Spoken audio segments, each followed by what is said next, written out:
እንኳን ወደ እግር ኳስ ትንተና ቻናላችን በሰላም መጣችሁ። ዛሬ የምንመለከተው ጉዳይ ብዙዎቻችሁን እያነጋገረ ያለውንና በቅርብ አርሰናል የፈጠራ ችግር አለበት ወይ የሚለውን ጥያቄ ነው። ከማንቸስተር ዩናይትድ ጋር በነበረው ጨዋታ ዩናይትዶች የአርሰናልን የመከላከልና የማጥቃት ሽግግር ለመግታት ያደረጉትን ጫና እናስታውሳለን። በተለይም ለአቻ ጎሉ መቆጠር ምክንያት የሆነችውን ያንን ቅጽበት ስካይ ስፖርትን ጨምሮ ብዙዎች ሲተነትኗት ነበር። ዋይኒ ሩኒ በማች ኦፍ ዘ ዴይ ፕሮግራም ላይም ትልቅ ትኩረት ሰጥቶት ነበር። ነገር ግን ነገሩን በጥልቀት ስንመለከተው ሁኔታው በተሳሳተ መንገድ እየተተረጎመ ሊሆን ይችላል። እስቲ በደንብ እንመልከተው። ማንቸስተር ዩናይትዶች በኤምሬትስ 1-0 እየተመሩም ቢሆን በከፍተኛ ጫና ወይም በሃይ ፕረስ አርሰናልን ለማስጨነቅ ሞክረው ነበር። በዚህ ሂደት ውስጥ ዴክላን ራይስ ኳስ ለመቀበል ራሱን ነፃ ሲያደርግና ለዙቢሜንዲ ሲያቀብል የማንቸስተር ዩናይትድ ተጫዋቾችን አታሎ ወደ ክፍት ቦታ መሮጥ ችሎ ነበር። ብዙዎች የሚሉት ልክ በዚህ ቅጽበት እንደ ዙቢሜንዲ ያለ ጥራት ያለው ተጫዋች ያንን ክፍት ቦታ ተጠቅሞ ለዴክላን ራይስ ኳሱን ማሾለክ ነበረበት ነው። ነገር ግን ዙቢሜንዲ ያንን አላደረገም። ይልቁንም አስተማማኝ የሚለውን አማራጭ ተጠቀመ። ችግሩ ግን ያ የመረጠው መንገድ አስተማማኝ አልነበረም። በመጨረሻም ለጎል መቆጠር ምክንያት ሆነ። ታዲያ ይህ የአርሰናል ችግር ከምን የመነጨ ነው? ተጫዋቾቹ ሪስክ ወይም ደፋር እርምጃ ለመውሰድ ይፈራሉ ተብሎ የሚነሳው ወቀሳ ምን ያክል እውነት ነው? ዛሬ ይህንን በዝርዝር እንፈትሸዋለን። ከማንቸስተር ዩናይትዱ ጨዋታ በኋላ ሪስክን የሚፈራ ቡድን የሚለው ቃል በብዛት እየተሰማ ነው። እውነት ነው፣ ዙቢሜንዲ ለጎል የሚሆን ስህተት ሲሰራ ለሁለተኛ ጊዜው ነው። ነገር ግን ይህ የዙቢሜንዲ የግል ችግር ብቻ ሳይሆን የአርሰናል አጠቃላይ ችግር ሊሆን እንደሚችል ማሰብ አለብን። ቡድኑ ሪስክ ከመውሰድ ይልቅ ኳስን ተቆጣጥሮ ማቆየትን ይመርጣል። ግን እዚህ ጋር አንድ እውነት መነጋገር አለብን። እንደዚህ አይነት ስህተቶች ለአርሰናል የዘወትር ችግሮች አይደሉም። እንዲያውም በዘንድሮ የውድድር ዓመት አርሰናል በዚህ መልኩ በሰራው ስህተት የተቆጠረበት ጎል 3 ብቻ ነበር። ይህም በሊጉ ካሉ ቡድኖች አንጻር ሲታይ በጣም ዝቅተኛው ነው። ከቁጥራዊ መረጃዎች አንጻር ስንመለከተው ደግሞ አርሰናል ከኋላ መስመር ሲጀምር ከማንም በላይ ብዙ የኳስ ቁጥጥር አለው። ለምሳሌ ከዚህ ቀደም አርሰናል ከሊድስ ዩናይትድ ጋር ባደረገው ጨዋታ 3000 ከክሪስታል ፓላስ ጋር ደግሞ 4000 የሚበልጥ ፓስ አድርጓል። ታዲያ ይህንን ያህል ኳስ እየተቀባበሉ የሰሩት ስህተት በጣም ዝቅተኛ መሆኑን ስንመለከት ችግሩ ከኋላ መስመር ኳስ መመስረት ላይ ነው ብሎ መደምደም ይከብዳል። አርሰናል በዚህ ረገድ አሁንም ድንቅ ነው። ታዲያ ችግሩ የት ነው ያለው? ትክክለኛውና አሳሳቢው ችግር የሚጀምረው ቡድኑ ወደ ተጋጣሚ ሜዳ ክልል ወይም ፋይናል ሰርድ ሲገባ ነው። ባለፉት 3 የፕሪሚየር ሊግ ጨዋታዎች የአርሰናል የጎል ምንጭ እየደረቀ መምጣቱን መካድ አይቻልም። ይህ እንዲሁ መጥፎ ዕድል ወይም የግብ ጠባቂዎች ብቃት ብቻ አይደለም። ቁጥሮች አይዋሹም።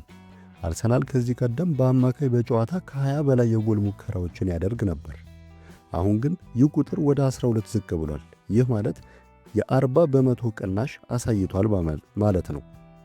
በተከታታይ 2 የሜዳው ጨዋታዎችና ከአንድ ከወራጅ ቀጠናው አቅራቢያ ካለ ቡድን ጋር በተደረገ ጨዋታ እንዲህ አይነት መቀነስ ማየት በእውነት ያሳስባል። ነገር ግን የችግሩን ጥልቀት የምንረዳው የሙከራዎቹን ጥራት ስንመለከት ነው።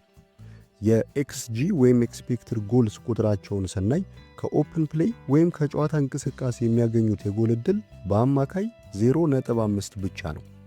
ወዳጆች 0.5 ማለት የፕሪሚየር ሊጉን ዋንጫ ለማንሳት ከሚፎካከር ቡድን የሚጠበቅ አይደለም። ይህ ቁጥር እንደ ኤቨርተንና በርንሌ ካሉ ቡድኖች ጋር የሚወዳደር ነው እንጂ። ችግሩ በየጨዋታው ተደጋጋሚ ነው።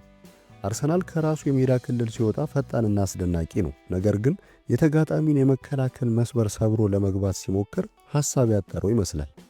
ፍጥነቱን ይቀንሳል። እናም ተጋጣሚዎች በቀላሉ ቦታቸውን ይዘው እንዲከላከሉ ዕድሉን ይሰጣል። እስቲ ቀደም ሲል ያልነውን በተግባር እንመልከተው።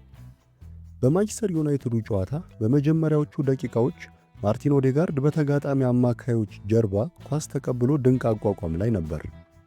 በዚህ ሰዓት ለቡካዮ ሳካ ክፍት ቦታ ነበር። ሉክ ሾው እና ማርቲኔዝ መካከልም ሰፊ ክፍተት ነበር።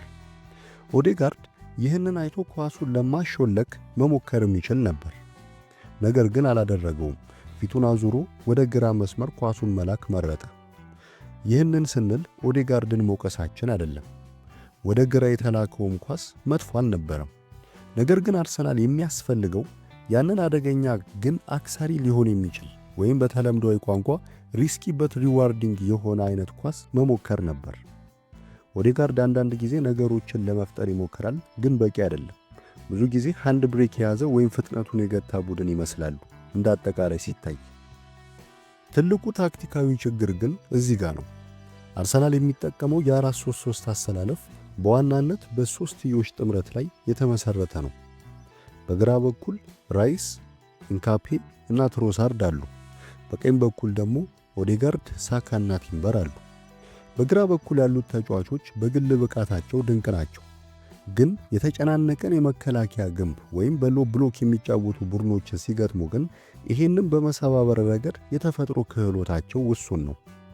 በዚህም ምክንያት አርሰናል በግራ በኩል መዝለቅ ሲያቅተው ኳሱን ወደ ቀኝ ወደ ሳካና ኦዴጋርድ ያዞረዋል። የማጥቃት ሂደታቸውን ስንመለከት የአርሰናል ጥቃት ወደ ቀኝ መስመር ያደላ ነው። ተጋጣሚዎች ይህንን አንብበውታል። አርሰናል ሲመጣ ወደ ሳካ ነው የሚመጣው ብለው ስለሚያስቡ ያንን መስመር ዘግተው አርሰናልን አማራጭ ያሳጡታል። ከኖቲንጋም ፎረስት ጋር በነበረው ጨዋታም ምንም እንኳን ሳካ በቋሚነት ባይሰለፍም ታክቲኩ ያው ነበር።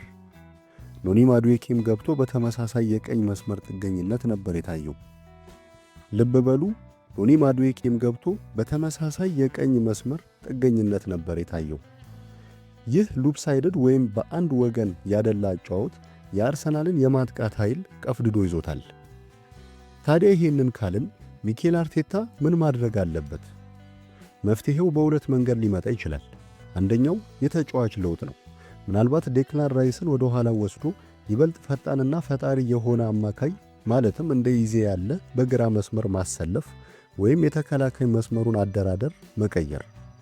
አርቴታ እነዚህን አማራጮች እያሰላሰለ እንደሆነ ግልጽ ነው። ነገር ግን የመከላከል ጥንካሬውን አሳልፎ ለመስጠት አይፈልግ ይሆናል። ሁለተኛውና ቀላሉ አማራጭ አስተሳሰብን መቀየር ነው። ቅድም ያነሳነው ሪስክ የመውሰድ ጉዳይ። አርሰናል በራሱ ሜዳ ላይ ሲመሰረት ያለው ጥራትና መረጋጋት በተጋጣሚ ሜዳ ላይ መደገም አለበት። በተጋጣሚ ሳጥን አካባቢ ሲደርሱ ወደ ኋላ ወይም ወደ ጎን ከማቀበል ይልቅ 50-50 የሆኑ ኳሶችን ወደፊት ለመላክ መሞከር አለባቸው። ማንቸስተር ዩናይትድ ጋር በነበረው ጨዋታ ሳሊባ ኳስ ሲይዝ ሳካና ቲምበር ክፍት ቦታ ላይ ነበሩ። አደገኛ ኳስ ነው፣ ግን ይህ አጨዋወታቸው ቢሳካ ጥሩ ነበር። ሳሊባ ግን ወደ ጎን ለኦዴጋርድ መስጠትን መረጠ። ይህ ፍርሃት ወይም ጥንቃቄ የአርሰናልን ጥርስ እያዶለዶመው ነው። በአጠቃላይ የአርሰናል የፈጠራ ችግር አንድ ምክንያት ብቻ የለውም። የማርቲን ኦዴጋርድ ጥፋት ብቻም አይደለም። የታክቲካል መዋቅር፣ የተጫዋቾች ጥምረትና በወሳኝ ሰዓት ሪስክ የመውሰድ ድፍረት ማጣት ድምር ውጤት ነው እንጂ። አርሰናል የፕሪሚየር ሊጉን ዋንጫ ለማንሳት ካለሙ ለዚህ የቀኝ መስመር ጥገኝነትና የጥንቃቄ ብዛት አስቸኳይ መፍትሄ ማበጀት አለባቸው። እነዚህ ያነሳናቸው ነጥቦች በፕሪሚየር ሊጉ ላይ በግልጽ እየታዩ ያሉ የረጅም ጊዜ ችግሮች ናቸው። የዛሬው ትንተናችን ይህንን ይመስላል። የእናንተስ ሐሳብ ምን ይመስላል? ሐሳባችሁን በኮሜንት መስጫው ላይ አጋሩን።